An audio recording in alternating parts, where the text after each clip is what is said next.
Welcome to all our viewers on Kaleidoscope. Today, we are going to meet a true power couple. This dynamic duo has made significant contributions in their fields. One built his dreams through grit. The other built her success with heart. And together, they are building trust, community, and legacy. Pranav is the CEO of a software development company with a wealth of knowledge in his field. And Ripal is a seasoned realtor in our town who knows the market inside out. She's passionate about helping people achieve their real estate goals. With their combined expertise and experience, they are here to share valuable insights with us. So let's get ready for an inspiring conversation. Namaste Pranav, Namaste Ripal. Namaste. Thank you so much for joining us today on Kaleidoscope. We are super excited to be here. Thank you for having us, and we cannot wait to get started. Yeah, Thank you so much. such a phenomenal initiative that you're taking. Very Oh my excited. God. Thank you so much. So tell us about yourself. How did you guys meet? Where are you from? So we both are from a city called Vadodara, Oh. and she did the engineering in Vadodara. I am also from there, and we met through some family friends. Oh, nice. So was it a arranged marriage for you guys or love marriage? No, kind of arranged, but yeah, it was like we still feel it was a love marriage. That is so sweet. So you both have engineering backgrounds. Yes. So education pura you did it in Vadodara, Mm-hmm. right? Yeah, my engineering was a little far city from Vadodara, but it's pretty Okay. much close by. You came to US how many years back? How did US happen to both of you? So I came in US, I would say early 2000. Acha. I was working in India. Uh-huh. I studied engineering in the computer related Oh, field. okay. And I was working in the computer for 3-4 years. I was really, if I tell you the truth, was a very homesick guy. Oh, I was never wanted to leave the hometown or the home as well. But my dad was a frequent visitor to the rest of the world, both all European countries as well as US and Canada, oh. for work reason. So he has seen the world, he has seen the opportunities. He always encouraged that you should explore the world, not just sit at home. And lucky enough that I got an opportunity Mm-hmm. to work for a company called Sony in the research center in San Francisco. So Pranav, you are a very successful businessman. How did business idea get into you? क्या आपके घर में business का influence था या फिर did you always wanted to become a businessman? Looking back, it's a really interesting question. There was no business background in the Okay. family. But as you grow in your career, you always have itch to do something different. Okay. And that's how it really started. It was just matter of time, what and when should pull the trigger, but there was always a desire to do something different. Oh, that's nice. And Ripple at around the same time when he was deciding to switch, should business be in focus, you started with realty. How did that happen? So for me, my journey started when I came here. Again, I was always fascinated with the banking job back home. Mm-hmm. But I had a structural engineering, civil engineering background. So when I came here, I was about to pursue my further studies in masters. I even Uh-huh. got admitted into Cal State Hayward, and then I was being approached by a friend. They needed help in the mortgage industry, where it was a boom at that time back in 2001, and so I didn't know anything about it, but I was so fascinated about it, so I took a leap of faith, Mm-hmm. and then I joined. I was being Okay. trained, and I learned ins and outs of real estate and mortgage over there, and Oh. that's how I started. I worked there until my kids were born, and then I took a little break Okay. to focus on the kids. So at that time, I had learned enough in mortgage industry, which gave me a good confidence to pursue real estate, which Okay. would allow me to work with everybody's schedule. Like when the kids go to school, or I can do the open houses, or I can show the houses during the weekend. So that was my prime reason that I wanted something that gives me flexibility Okay. in the work, and I can still pursue what I really liked. Mhm. And the best part that I liked about was that, you know, those connections that I make through real estate, you know that. And then I think the people part of the real estate was very fascinating for me to get started that. Nice. I distinctly remember our conversation during that time, because any real estate transaction, the key part is what you see in front, right? You Yes. see the house, you see the price, Yeah. you see the negotiation. The part that most of the people don't see is what the transaction makes it, happen, which is Mhm. the The parts of big the part of transactions, is the yeah. mortgage processing, Yes. the inspection, the appraisals, and she got to have that experience first. So I think it was Yeah, a I natural knew choice. each part of the loan. And how she's it a works. she's a structural engineer. Yeah. So she Yeah. knows in and out about Exactly. houses. I feel. Yeah, so when I Yeah, go to so- visit the inspectors and be there, they kind of recognize, are you a structural engineer by any chance? And I was like, yeah. Pranav, आप बताइए, how did you start business in San Francisco? It's one of the biggest and richest city in US. So you had the idea, but how did you implement on it? It's so we did, as I mentioned, it's about when and what to start. There was always a desire. We call it as a midlife crisis, or you Acha. call it as a career progression, but you can name it. I'm sure we all go through that. In San Francisco, I distinctly remember from the dot-com burst to now focus on career in the retail. Then the mortgage meltdown happened as well around the same time, 2008-9.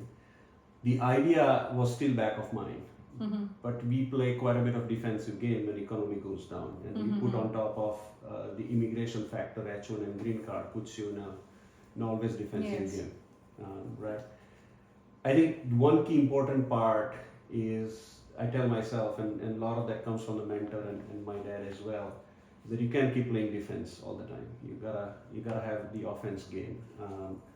And in the part of the offense is really how do you calculate the offense, right? So I remember we started having, me and my friend got together, and we started down selecting the idea. It was from startup that feeds people. Think of it as like Uber Eats today. Okay. From there to owning a 50 food trucks. Oh. From there to have a restaurant and open the restaurants in half of the US. So the ideas was so diverse, and we gone through each idea and created a business plan. Okay. Understood what will it take. But at the end of the day, was clear that San Francisco being the land of opportunity, it's also very costly. It's very costly. Yeah. So you can't have a backup plan by living in the Bay Area or San Francisco. So we quickly realized that the ideas are good, and we attempted few things, I would say. We attempted few things, and then we ramped down as well. But it was very clear that we might have to go somewhere else where it's cheaper. And that's where the idea of Charlotte came about. Okay. So that's why you thought of moving to Charlotte. So we were he was looking for a job, and we were like looking for another opportunities to move out of Bay Area, because we had family we thought that it's so fast paced, it's so stressful. If we go somewhere else, it might be a little quieter to raise the family, and that's how I think he started looking for the work elsewhere. Right? Yeah, And he can exactly. adapt to And I think we looked at Raleigh, Charlotte, Austin. Remember we were talking Yeah. about, we had some friends went to Austin as well. So Austin was in the list as well. Wow. So how many years you have been in Charlotte now? 11. This is our 11th year. Oh, nice. I mean, he came in a year before me, but then I came in like early 2015. Okay. So Pranav, did you have to start with the business thing again, fresh here, or did you continue with your work from SFO? Yeah, no, I think we left a business idea behind Okay. in San Francisco, and so does the friends as well, which was a very big decision.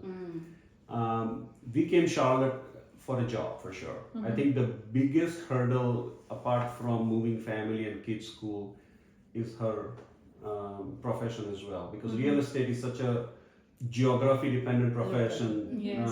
And we debated quite a bit. Yeah. And she had also had concern that, hey, I'm starting, I'm getting, it was 2 years into it, correct? Right. Yeah.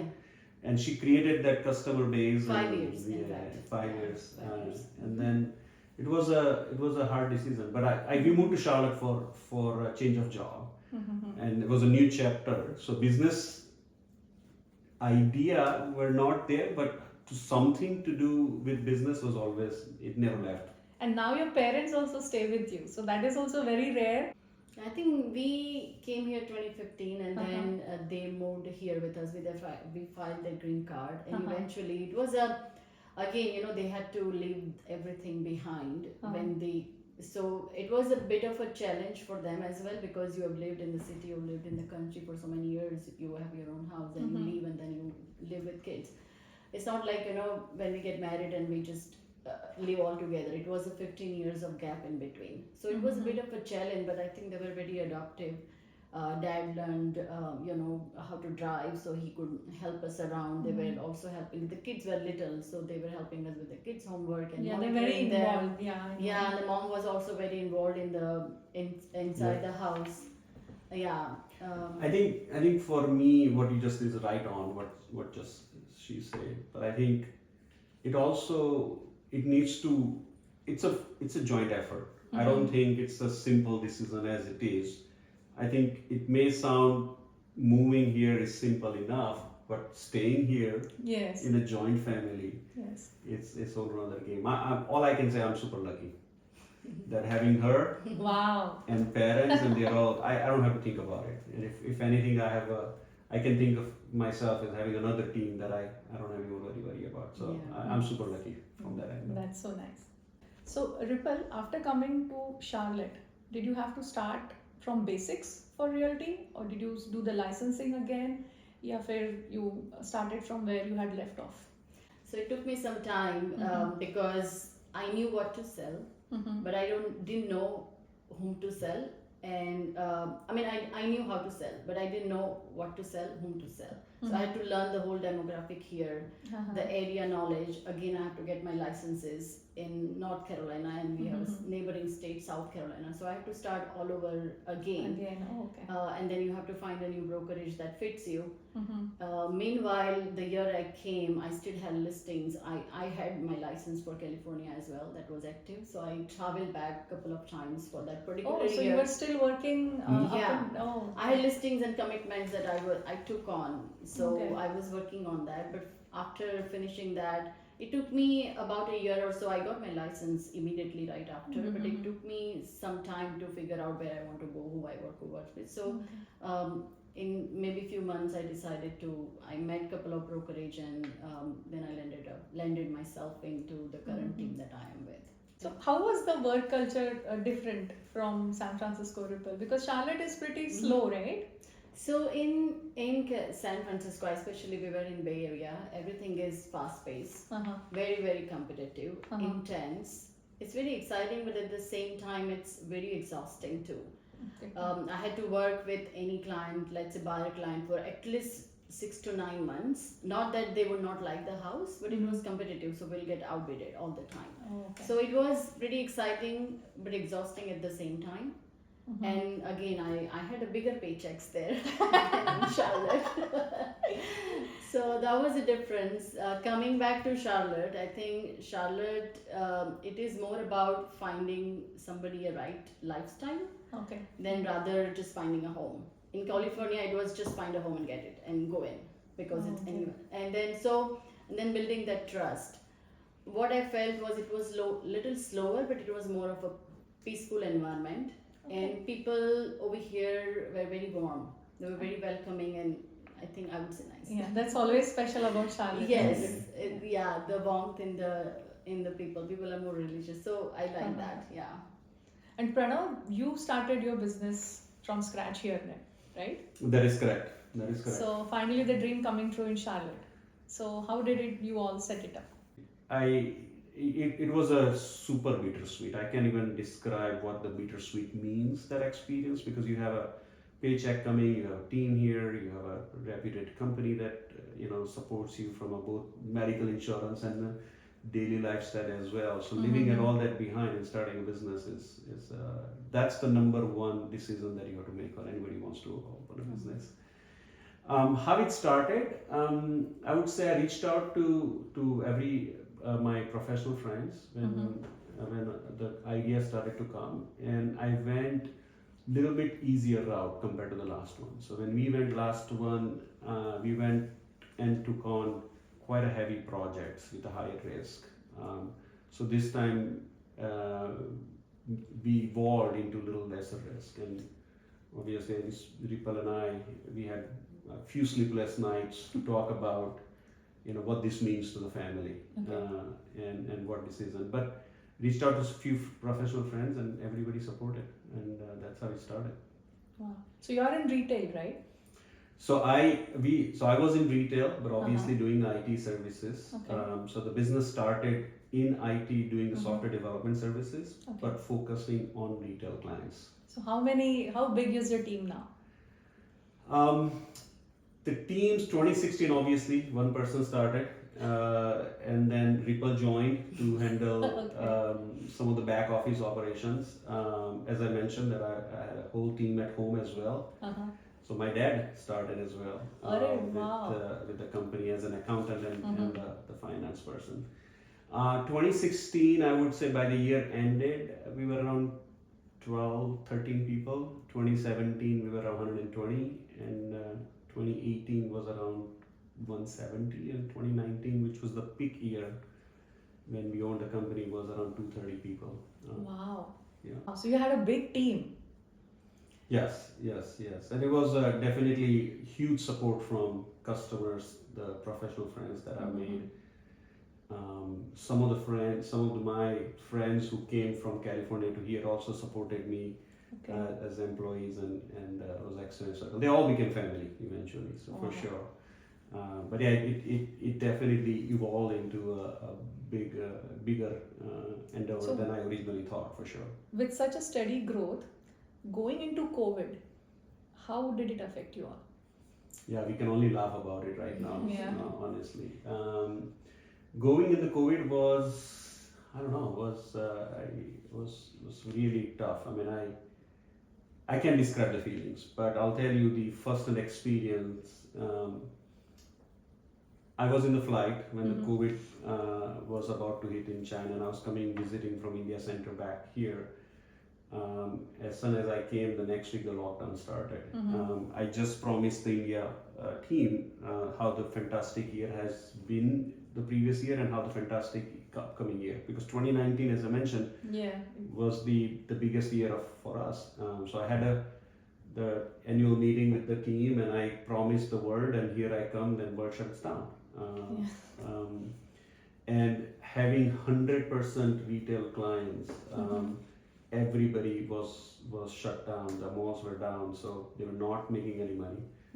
Every customer of ours stopped paying, and all the people that we had, all the team members who have become family, has no work, and was really definitely a tough time. And I think every individual, we say the individual that you're in normal circumstances, and then individually you're in a stressed circumstances. So I get to see myself in the most stressed environment. I'm sure the team and the family also has seen that. But I've heard from Ripple that you went beyond and you did a lot for your team.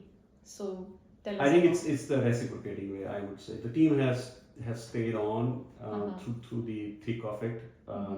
So it was only natural for me to react that way. So yeah, when we stopped collecting money from customers, and there was a point where we all have to take a decision whether should we course correct and let go few people and save the ship, or we don't let go anybody and hold the whole ship sinks, right?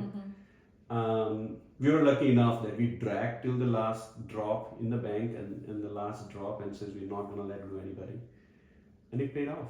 That's, Pranav, that's mighty courageous of you, and that shows a very soft side of you as well, keeping the ship going, as you said. That was amazing. Oh, thank you. And again, I can't take the whole credit. It's the team, the family, it's the whole thing. And when the whole world was at standstill, her business was going up. Oh, that was the silver lining of Yes. it. That's No, even- but yeah, So- but not in the very beginning. But then again, you know, as 2020 came in March and the shutdown started, we all thought that maybe it's just for 10 days, 15 days, right? Okay. And then it prolonged. Yeah. And during that time, we couldn't. There was like a lot of safety protocols, and every time it's changing, right? Yes. So we couldn't. The in-person showings were gone, which is the biggest. Then open houses were gone.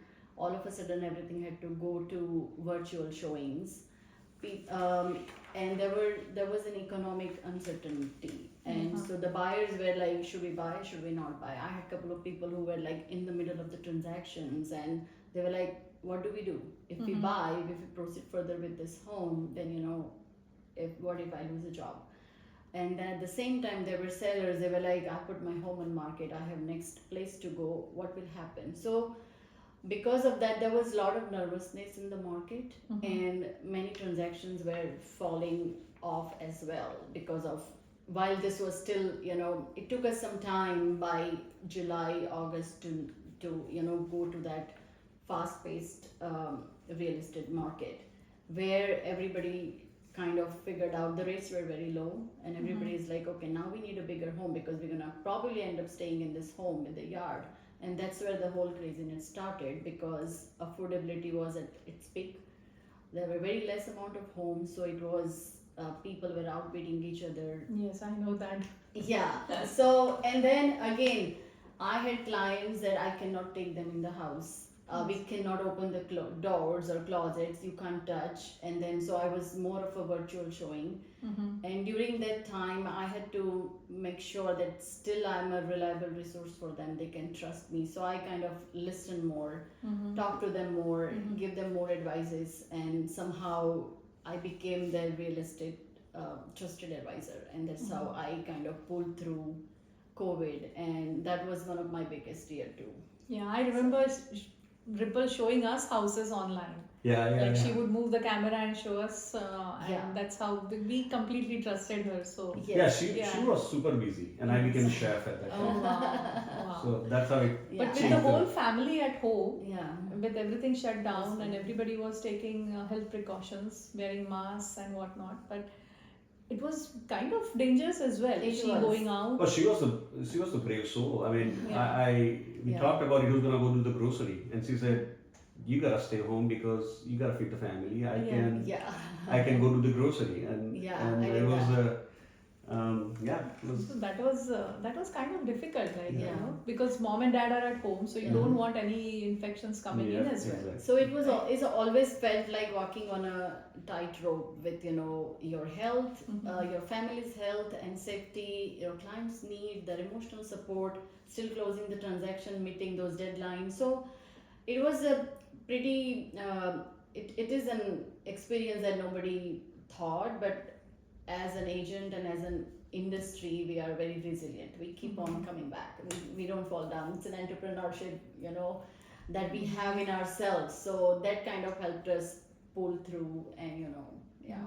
Oh, we trusted Ripple blindly, me and my husband. So Yeah, I appreciate that. That's but very working important. with and you know having that rapport with the clients is I think one of her biggest plus. Yeah. So how did the people interactions keep going during that time? So again, as I said, right, that we had to do the Zoom consultation.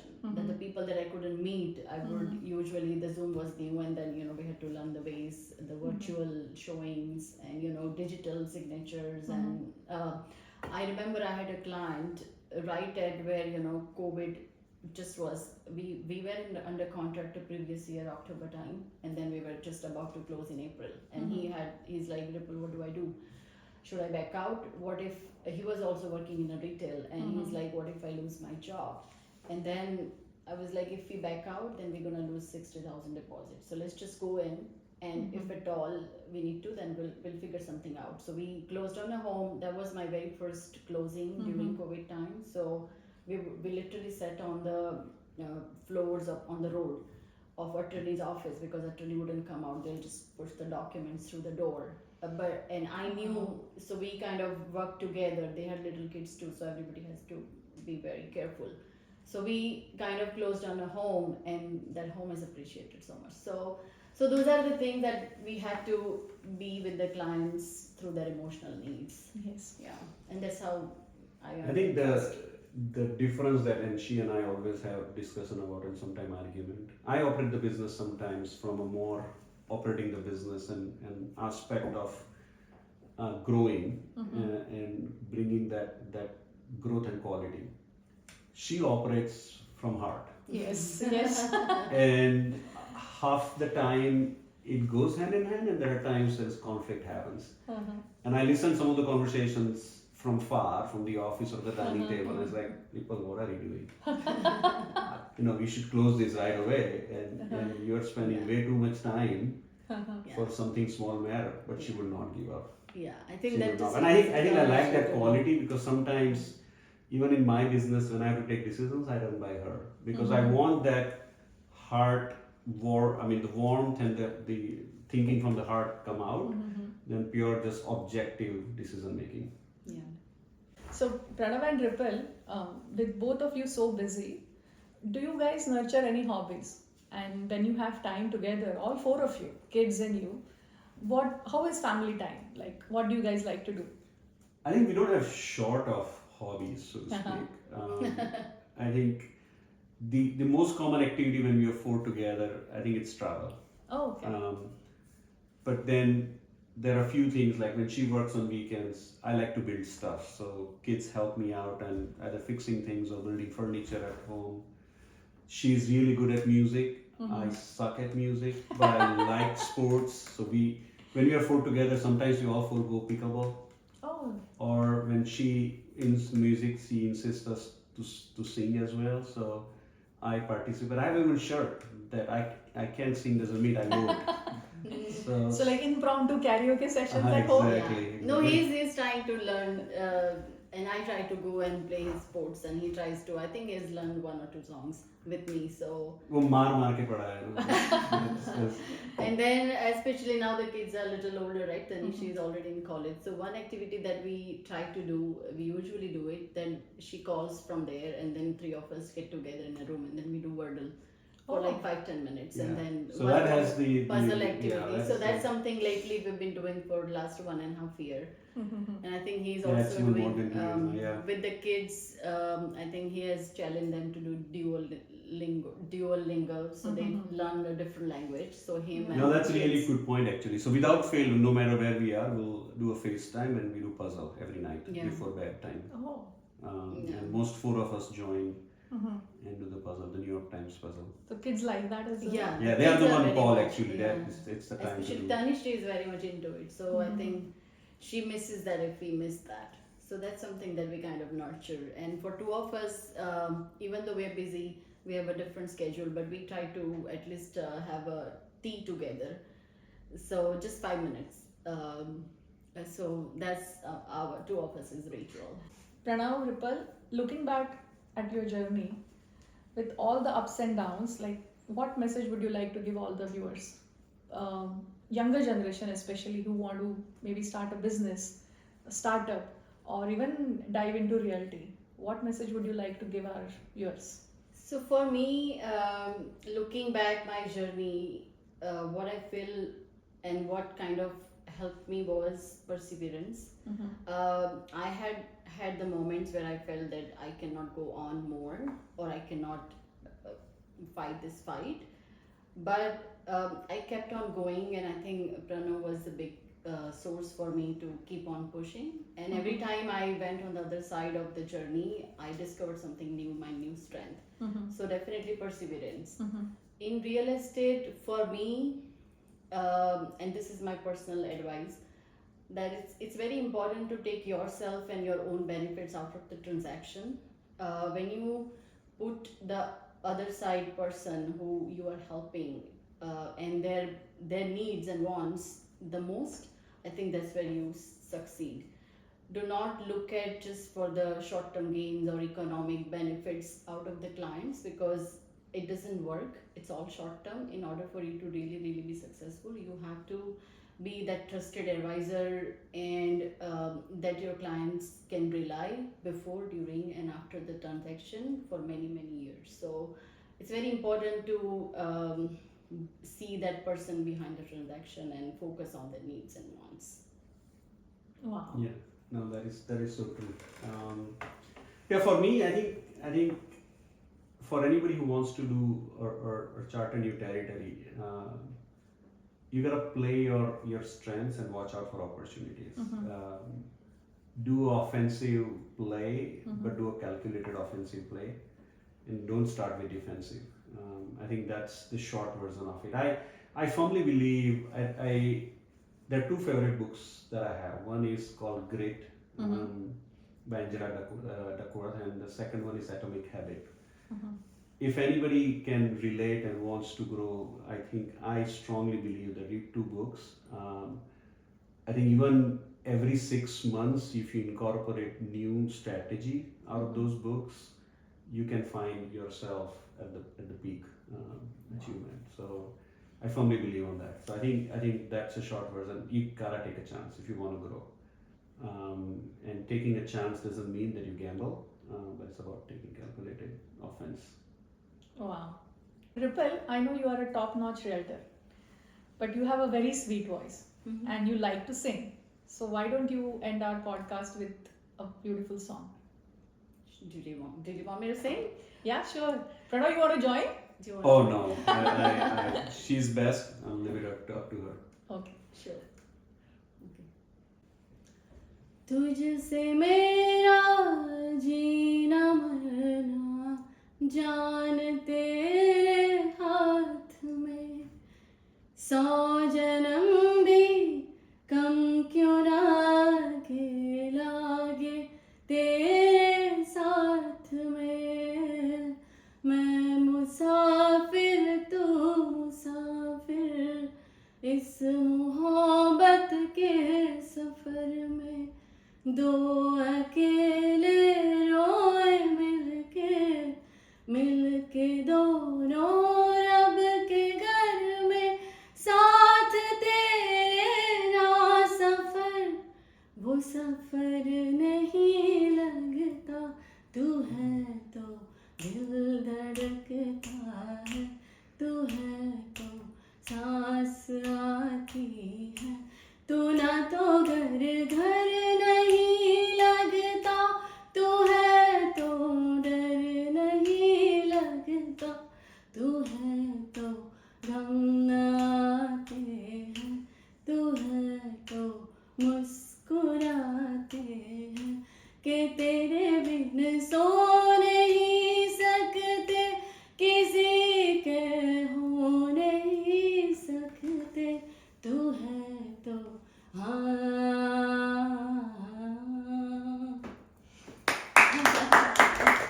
Kya baat hai, Ripal. That is wonderful. Thank you so much, Pranav and Ripal, for joining us today, sharing your life, your journey, and your insights with all of us, all our viewers today. It was a great pleasure to have you both on Kaleidoscope today. Absolutely, the pleasure is ours for sure. And this is a wonderful initiative, as I mentioned.